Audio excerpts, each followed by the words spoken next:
My golden child brother and his fiancée demanded my inheritance for their dream wedding. I said no, so they forged documents to steal it. Then everything blew up in their faces. Hey Reddit, my brother tried stealing my inheritance for his wedding. Spoiler alert, it didn't end well for him. Buckle up because this gets messy. I'm Jake, 28 male, and this whole situation started when my grandmother passed away 6 months ago. She was 84, lived a full life, and went peacefully in her sleep. Grandma Helen was the kind of woman who remembered everyone's birthday, baked cookies that could cure a bad day, and had this sixth sense about people's character that was never wrong. She lived in this small house in Florida that she and my grandfather bought in the 70s. The place was modest but paid off. 2 bedrooms, 1 bathroom, a screened-in porch, where she'd sit every morning with her coffee and crossword puzzle. Nothing fancy, but it was hers. After Grandpa died 12 years ago, she stayed there alone, fiercely independent until the very end. My brother Tyler, 31 male, always got the royal treatment growing up golden child syndrome on steroids. The kid could burn down the house and my parents would blame the matches. Meanwhile, I could cure cancer, and they'd ask why I didn't do it faster. Let me paint you a picture of our childhood, so you understand the dynamic. When Tyler was 8 and I was 5, he broke my favorite toy truck on purpose during a tantrum. I cried, he got ice cream to calm down, and I got told to stop being dramatic about material things. When I accidentally spilled juice on his homework when I was 7, I was grounded for a week and had to write him an apology letter. The pattern continued through our entire lives. Tyler made the varsity football team sophomore year. Dad took him to every game, bought him new cleats every season, and bragged to anyone who'd listen I made honor roll every semester. That's nice, honey, without looking up from whatever they were doing. Tyler's the kind of guy who peaked in high school and never recovered. Quarterback for a mediocre team that went 5-5 most seasons. Decent grades that my parents acted like he discovered relativity, and a social life they treated like he was running for mayor. Every girlfriend was the one until it wasn't. Every achievement was monumental. Every setback was a tragedy requiring family intervention. He went to state college on a partial sports scholarship that covered maybe 40% of costs. My parents paid the rest without hesitation.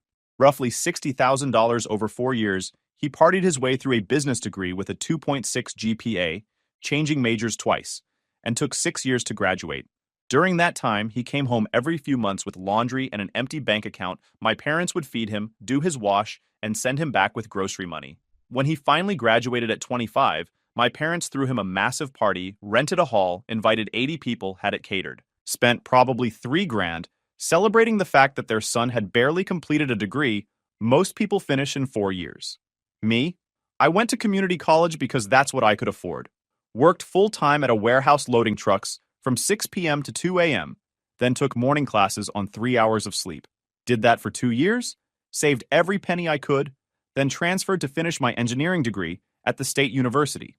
Lived in a basement apartment that flooded twice, ate ramen and peanut butter sandwiches most days, and graduated in 4 years total with a 3.4 GPA. My graduation gift from my parents was a $50 gift card to a restaurant and a card that said, "Proud of you."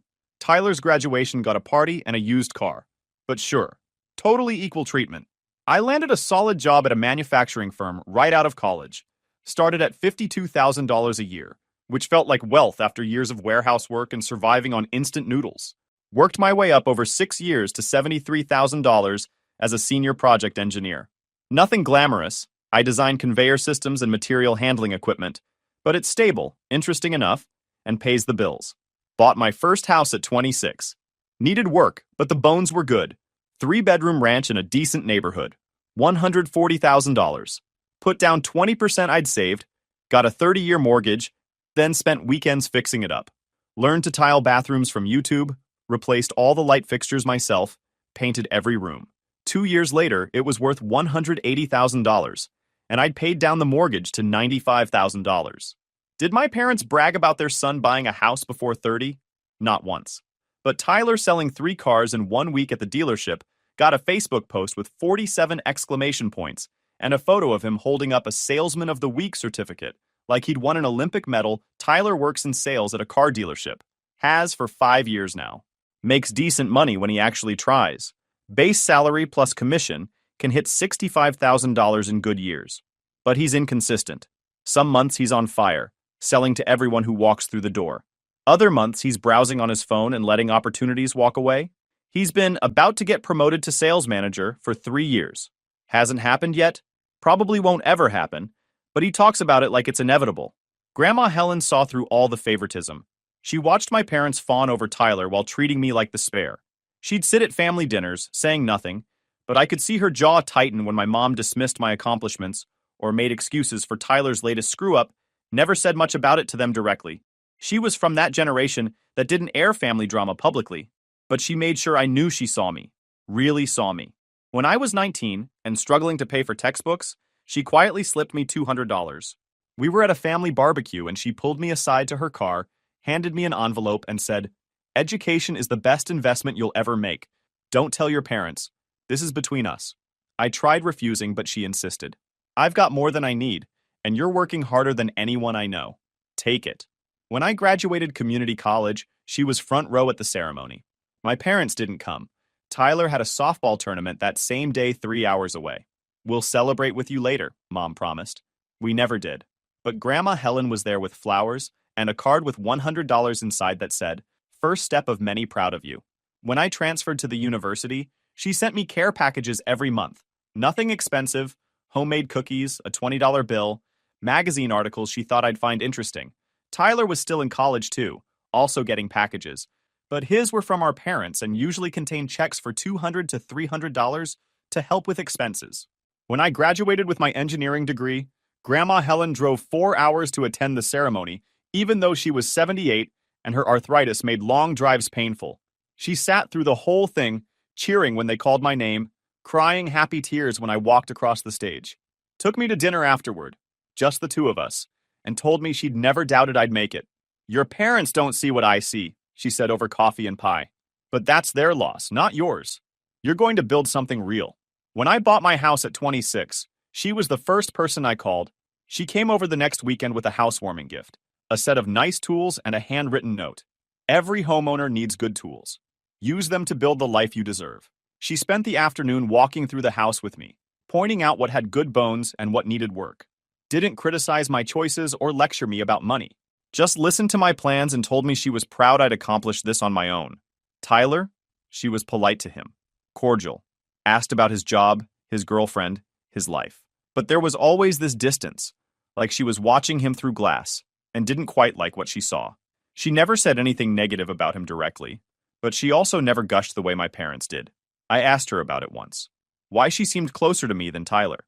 She thought about it for a moment, then said, "Some people earn respect by their character. Others expect it because they exist. I prefer the first kind." Her will was read 3 weeks after the funeral. Standard stuff happened first. My parents got her house in Florida, which was worth maybe $220,000. Some jewelry got distributed to various relatives. Her car, a 15-year-old Toyota that still ran perfectly, went to my aunt. Everyone nodded along, no surprises. Then the lawyer dropped the bomb that changed everything. "To my grandson Jake Morrison, I leave the sum of $280,000 in cash and investments, held in account number ending in 4829 at Fidelity Investments. This money is to be distributed to him directly and solely, without condition or restriction." She'd left me $280,000. Not Tyler, just me. The number hit the room like a grenade. You could actually hear the silence, that shocked, suffocating quiet where everyone stops breathing at once. My parents' heads snapped toward me like I'd confessed to murder. My mom's mouth actually fell open. Dad's face went from normal to red in about 3 seconds. Tyler went white, then red, then back to white. His fiancée, Brittany, 27F, actually gasped out loud like someone in a bad soap opera, hand flying to her mouth and everything. The lawyer, Mr. Peterson, didn't react to the drama. He'd probably seen this play out 100 times in his career, just kept reading in his dry, professional voice. "The inheritance is designated solely for Jake Morrison and cannot be claimed, contested, or redistributed without his explicit written consent. This designation is intentional, carefully considered, and represents my final wishes regarding asset distribution." My Uncle Frank tried asking whether Grandma had been, mentally sound. When she made these arrangements, Mr. Peterson shut that down immediately. Mrs. Helen Morrison was of completely sound mind when she updated her will 8 months ago. I personally witnessed her signature, as did 2 other independent witnesses per Florida state law. She was very clear and specific about her intentions. 8 months ago, right after my housewarming party that she'd attended, and my parents had skipped because Tyler needed help moving into his new apartment for the third time in 2 years. The lawyer explained the account details. The $280,000 was spread across various investments, index funds, bonds, some blue-chip stocks. Conservative portfolio designed for growth and stability. She'd been building it for years, apparently, specifically for this purpose. Then he handed me a sealed envelope. Mrs. Morrison also left this letter for you. Specifically, she requested it be delivered in my presence. My hands shook opening it. Everyone watched like I was defusing a bomb. Her handwriting was shaky but clear. My dearest Jake, if you're reading this, I'm gone. I'm at peace with that. I've lived a good, long life, and I'm ready to see your grandfather again. This money is for you, not the family, not to be shared. You. I've watched you work for everything you have since you were a teenager. Watched you put yourself through school, buy your own house, build your own life without asking for handouts or making excuses. I've also watched your parents favor your brother for reasons I'll never understand. Tyler has always had everything handed to him. You've had to earn everything twice over. This money is my way of evening those scales. Use it to build something meaningful. Start a business. Invest it. Buy property. Secure your future. Whatever you choose. Don't let anyone guilt you into giving it away. You've earned the right to be selfish with this. Your parents will be upset. Tyler will feel entitled. Ignore them. This is your inheritance, given with full knowledge of what I was doing and why. You've always made me proud. Build the life you deserve. Love always, Grandma Helen. I had to read it twice because my eyes blurred up. Reading it in that room full of people who were clearly angry made it harder, but the message was crystal clear. This was mine, and she'd anticipated exactly the drama that was already brewing. Mr. Peterson wrapped up the will, reading quickly after that few other minor details, but nothing that mattered compared to the bomb he'd dropped. The meeting ended with my parents stalking out without saying goodbye, Tyler following while shooting daggers at me with his eyes, and Brittany whispering frantically to Tyler about talking to him later. That night, my phone started exploding. Tyler called 6 times in 2 hours before I finally answered around 9 p.m. Dude, we need to talk about Grandma's will. He started without preamble. What about it? Come on, man, $280,000. That's not fair. She should have split it between us. You know that's screwed up, right? I reminded him that's not how wills work. People leave their money to whoever they want. She chose what she chose. But why you? He demanded. What did you do to deserve it more than me? The question was so clueless I almost laughed. I don't know, Tyler. Maybe ask her. Oh, wait, you can't, because she's dead. But she left a pretty clear letter explaining her reasoning. He went quiet for a second, then launched into this rehearsed speech about family and how we should share everything, how blood is thicker than water, how Grandma would want us to work together, how this money could help both of us if I wasn't being selfish. I let him finish his whole speech. Then I asked, how much of your signing bonus from the dealership did you share with me? Silence. Or the $60,000 Mom and Dad spent on your college that I didn't get. Did you offer to split that? What about when they bought you that used Civic when you graduated, and I got a gift card? You split that with me? More silence. That's what I thought. Funny how sharing only matters when it benefits you. He switched tactics to anger. You're really going to be like this? Over money? This is going to tear the family apart. No, Tyler. Grandma's will made a decision. You being entitled is what's causing problems. He hung up on me. Mom called 15 minutes later with her classic guilt trip routine. She'd been crying. I could hear it in her voice. That wet, nasally quality she gets when she's been working herself up. Jake, honey, we need to talk about this will situation. What about it? Don't you think Grandma Helen must have been confused in her final years? She wouldn't have meant to exclude Tyler like that. You know how forgetful she got toward the end. Except Grandma Helen had been sharp as a tack until literally the day she died. She did the crossword daily in pen, managed her own finances without help, could remember conversations from decades ago with perfect clarity. The confused elderly person angle was garbage, and we both knew it. Mom, she updated the will 8 months ago, and the lawyer said she was completely competent. This wasn't confusion. This was intentional. But why would she do that? Tyler is family, too. This creates such awful division in our family. Maybe she had her reasons. What reasons? Her voice pitched higher, getting defensive. You'd have to ask her. But since she's dead, I guess we'll never know. Oh, wait. She left me a letter explaining exactly why I want me to read it to you. That's not necessary. Mom's tone shifted from sad to cold. I just think you need to consider what the mature thing to do here is. You have your house, your good job, no debts. Tyler and Brittany are trying to start their lives together. They could really use help. They have jobs too. It's different. They have wedding expenses and apartment costs, and that sounds like their problem. She gasped like I'd slapped her. I raised you better than this. Family helps family. Did family help me pay for college? Buy my house? No? Then maybe family is selective about who deserves help. She started crying harder. I can't believe you're being so cruel about this. Your brother needs you. My brother needs to learn to live within his means like I did. She hung up on me too. Dad tried next with his practical businessman approach. Called the following morning while I was getting ready for work. Son, we need to discuss this inheritance situation rationally. Okay. I think you need to consider the family dynamics here. This creates division and resentment. The mature, responsible thing would be to share the inheritance equally with your brother. Did you share your Christmas bonuses equally with me? Long pause. That's different. How? Those were earned through my work. And this was given to me specifically by Grandma seems pretty similar. He sighed like I was being deliberately difficult. Tyler is planning a wedding. Do you know how expensive those are? They need help. You're in a position to provide that help. Then they should have a wedding they can afford. Life isn't always that simple. It is, though. People have weddings within their budgets every day. They can too. You're being unreasonable. This money would help your brother start his marriage on the right foot. Don't you want to see him happy? I want to see him figure out life like I had to. Funny how nobody worried about starting me off on the right foot. Dad's voice hardened. That attitude is exactly why you're in this position. Always keeping score, always bitter about perceived slights. Perceived? You paid $60,000 for Tyler's college and gave me a lecture about responsibility when I asked to borrow $2,000 for books. We did what we thought was best for each of you at the time. Right. And Grandma did what she thought was best for me. Seems fair. He hung up muttering about stubbornness. For 2 weeks straight, they worked me over with every manipulation tactic in the book group texts about family unity. Voicemails about respecting Grandma's memory by keeping the family together. Emails with articles about sibling relationships and the importance of generosity. My Aunt Lucy called saying she heard about the inheritance and thought it would be nice if I helped Tyler with wedding costs since I was doing so well. Uncle Frank sent a long text about how money tears families apart, and I should be bigger than that. Even my cousin Jeremy, who I barely talked to, reached out saying Tyler seemed really stressed and maybe I could do something to help. The pressure was relentless and coordinated.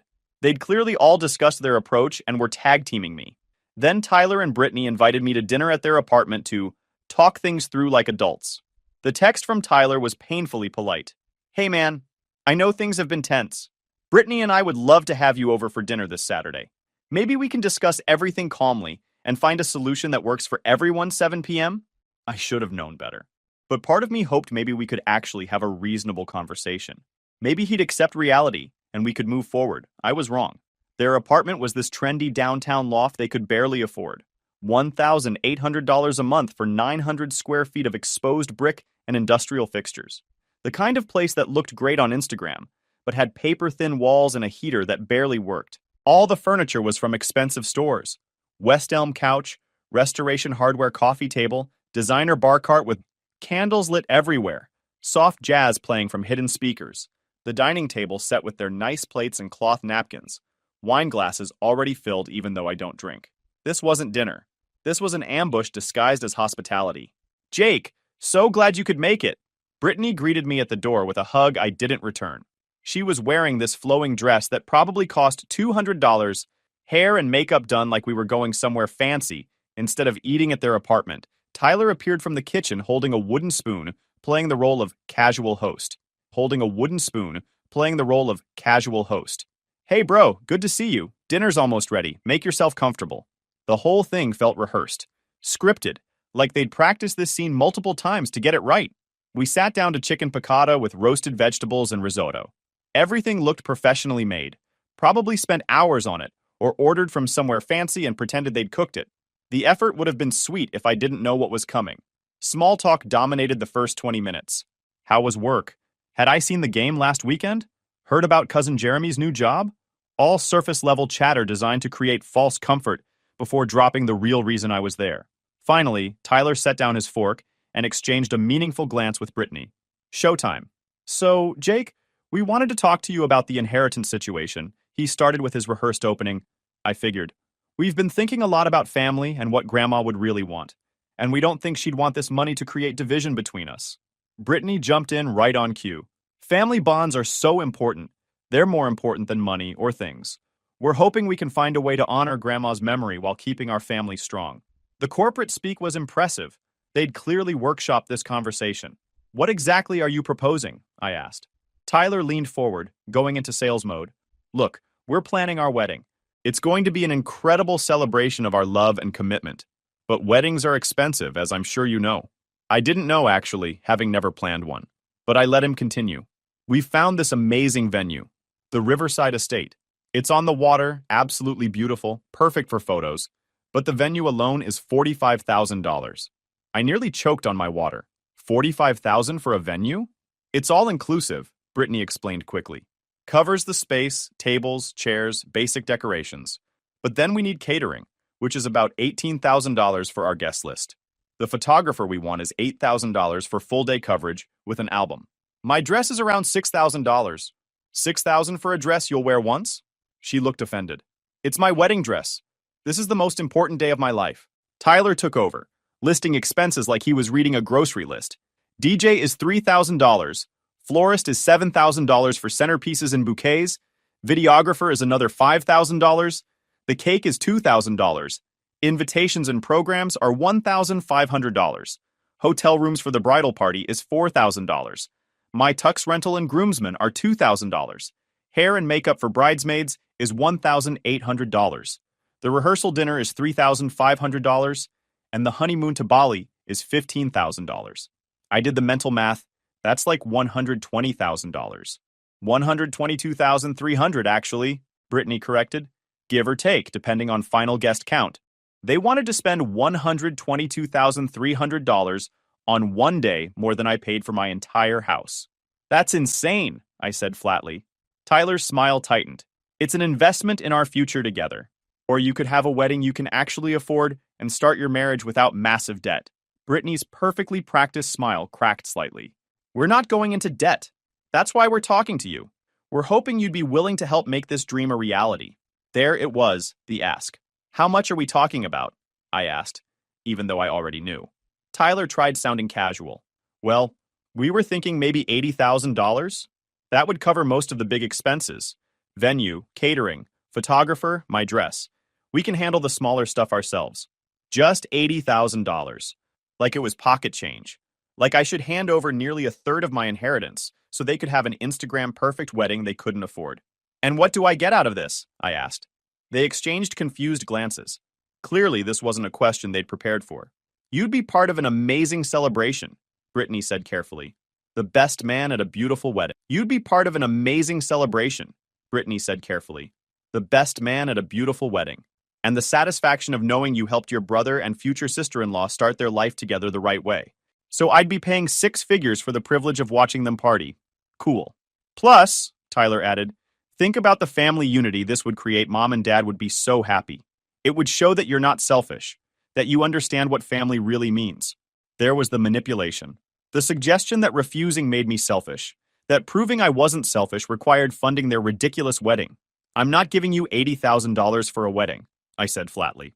The temperature in the room dropped about 20 degrees. Tyler's friendly mask slipped. Come on, man. Don't be like this. You don't even need all that money. You've got your house paid off. Good job. No debt. We're trying to start a life here. Then start it within your means like everyone else does. Brittany decided to try emotional manipulation. You know, when Tyler told me about his family, he talked about how close you all were, how supportive everyone was. I'm really surprised you're not excited about him getting married.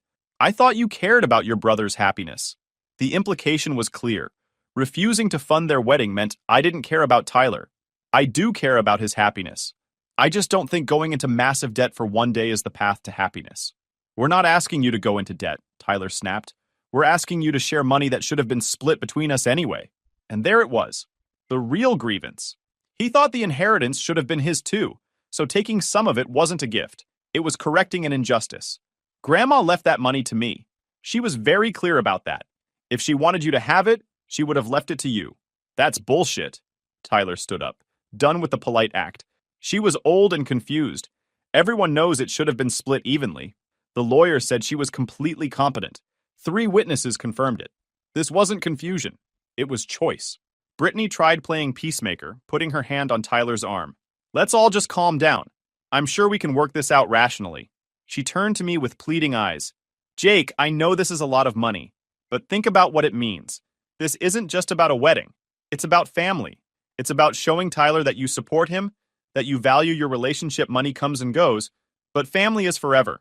Then Tyler should value our relationship enough not to demand I fund his lifestyle. Tyler exploded. Lifestyle?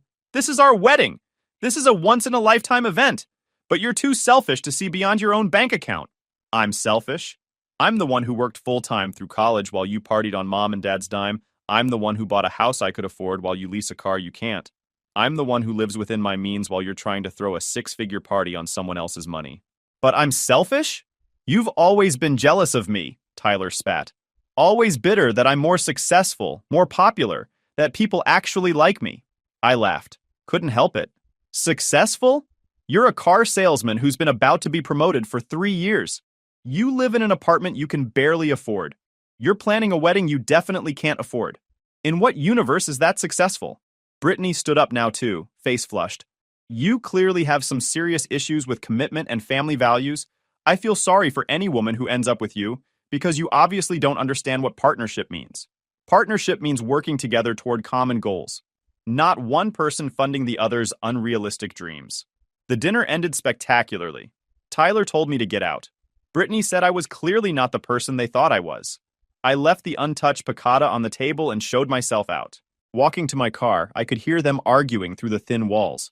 Tyler shouting about how I'd ruined everything. Brittany crying that they'd have to completely change their plans.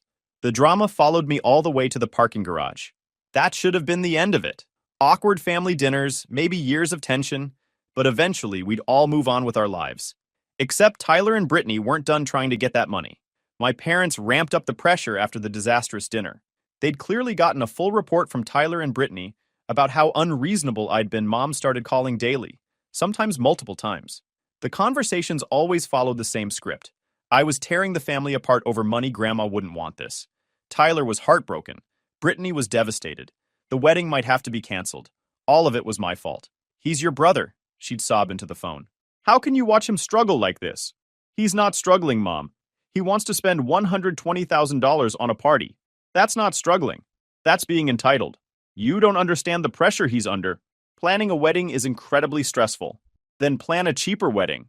She'd sigh dramatically, like I was being deliberately obtuse. You've always been difficult about these things. Always keeping score. Always worried about what's fair instead of just being generous. The gaslighting was impressive. I was difficult for not handing over $80,000. But Tyler demanding it was totally reasonable. Dad took a different approach. He'd send long, carefully worded texts about investment in relationships and how some things matter more than money. He'd call from work using his professional voice, the one that implied he was being rational while I was being emotional. Think about the long-term impact here, he said during one call. You're damaging your relationship with your brother over money? Is that really worth it? I'm not damaging anything. He's the one making demands. He's asking for help from family. That's what families do. They help each other. Did the family help me pay for college, or buy my house, or ever once offer financial support? Silence. Thought so. Weird how families help each other only applies when Tyler needs something.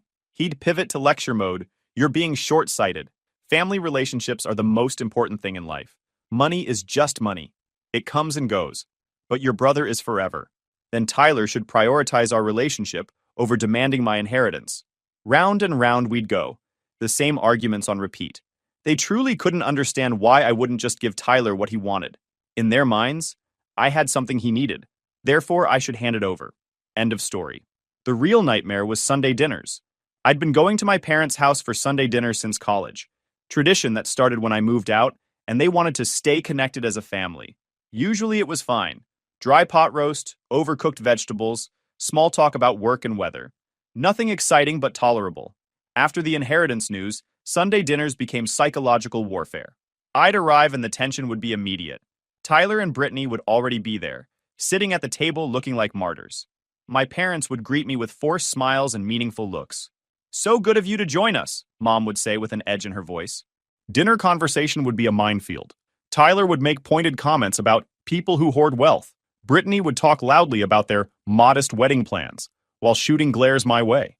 My parents would sigh heavily and make vague references to family unity. One particularly brutal Sunday, Tyler spent 15 minutes talking about a coworker who'd helped his brother with a down payment on a house. "That's what family does," Tyler said, loading his fork with mashed potatoes. "They help each other achieve their dreams. They don't just sit on money doing nothing with it." "Some people understand loyalty," Brittany added. My mom nodded along. "It's so wonderful when families support each other. That's how you build strong bonds." I kept eating my overcooked roast beef, ignoring the performance Dad tried being more direct. "Jake, have you thought any more about helping your brother with wedding expenses? Seems like a good use of some of that inheritance money." "Nope. It would mean a lot to the family." "Hard pass." Tyler slammed his fork down. "Can you stop being a selfish jerk for 5 minutes? This is important to us. Then save up for it like normal people." The fights would escalate from there. Tyler yelling about how I'd always been jealous. Brittany crying about her dream wedding being ruined. Mom begging us to just get along. Dad lecturing about maturity and family obligations. I stopped going to Sunday dinners after 6 weeks of this treatment. Told my parents I'd be skipping until people could behave like adults. Mom said I was choosing money over family. Dad said I was running away from difficult conversations. Tyler sent a text calling me a coward, whatever. I had peace and quiet on Sundays now. That was worth more than burnt pot roast and guilt trips. Then things escalated in a way I never saw coming. 3 months after the will reading, I got a call from my bank's fraud department. Tuesday afternoon, I was at work reviewing specifications for a conveyor belt system when my cell phone rang with a number I didn't recognize. "Mr. Morrison, this is Sandra Chen from First National Bank's Fraud Detection Department." My stomach dropped. Fraud department was never good news. "Hi, what's this about?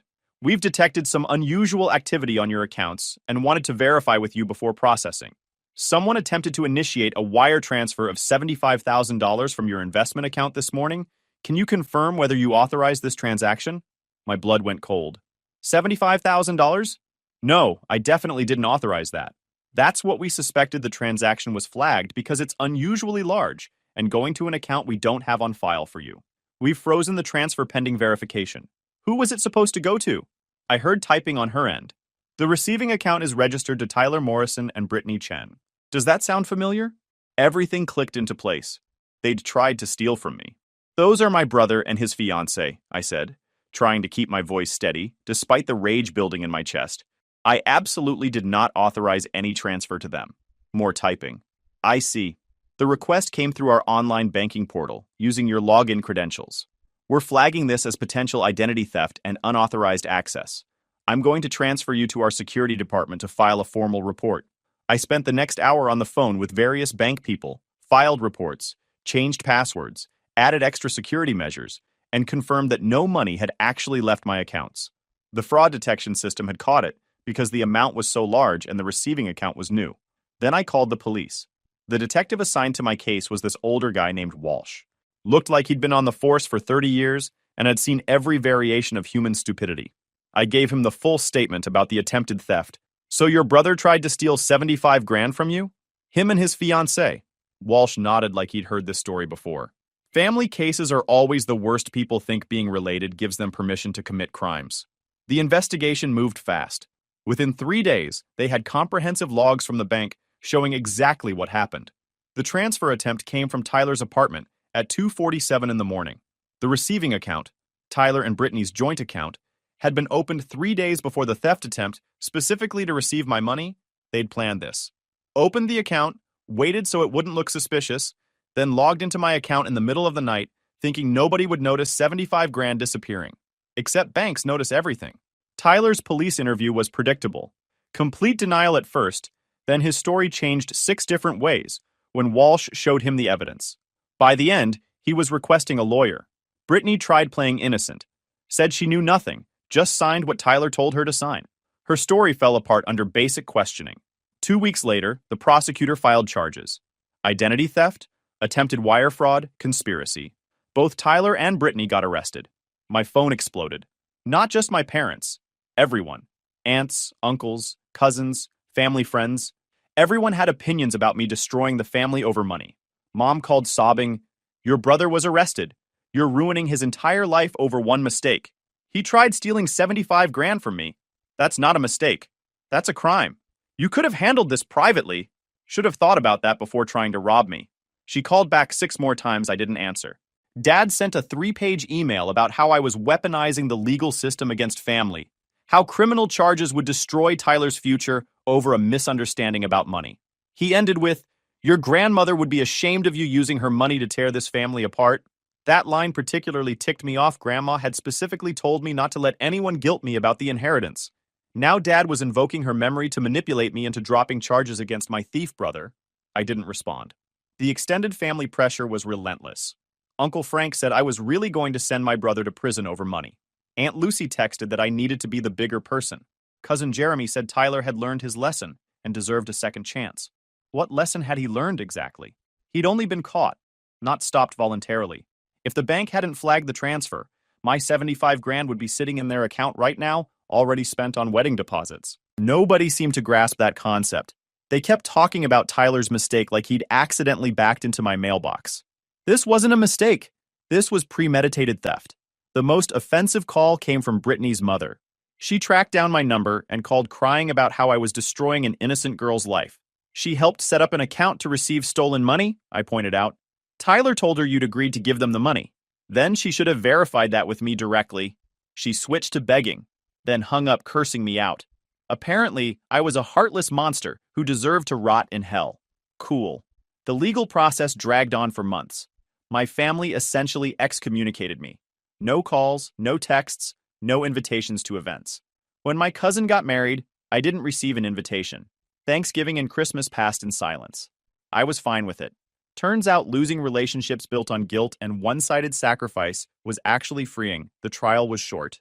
The prosecution had overwhelming evidence. Bank records, IP logs, forensic analysis showing when Tyler had accessed my phone. Tyler's lawyer tried arguing it was all a misunderstanding between brothers, but couldn't dispute the actual facts. The jury deliberated 3 hours and came back with guilty verdicts on all counts for both Tyler and Brittany. The judge wasn't sympathetic during sentencing. You violated your brother's trust and attempted to steal a substantial sum. The fact that the victim is your brother makes this worse, not better. You exploited family relationships to commit crimes. Tyler got 18 months in county jail plus 3 years probation. Brittany got 12 months plus 2 years probation. Both were ordered to pay full restitution plus court costs. The wedding was obviously canceled.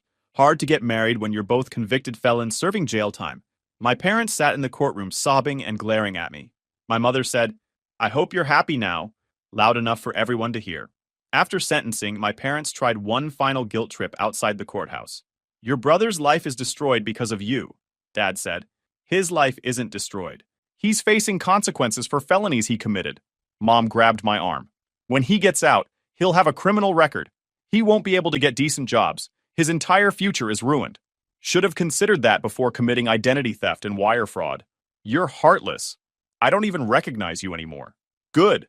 The person you knew let you walk all over him. That person's gone. I walked away from them in that courthouse parking lot and haven't spoken to them since that was 8 months ago. Tyler served his sentence and got out 3 weeks ago. He's living with my parents now because his criminal record makes finding apartments nearly impossible. He's doing delivery driving to pay his court costs and restitution. Brittany moved back with her parents in another state. The engagement is off. Turns out going to prison together isn't the romantic bonding experience movies make it seem. My parents still haven't spoken to me. Extended family is split. Some relatives quietly reached out to say they understood. Others think I'm a monster. I'm fine with all of it. The inheritance money is still mostly untouched. I've invested the majority in index funds. Boring, responsible. Exactly what Grandma would have wanted. I bought a duplex as a rental property. Both sides are rented, and the income covers the mortgage. I didn't let them guilt me, and I won't.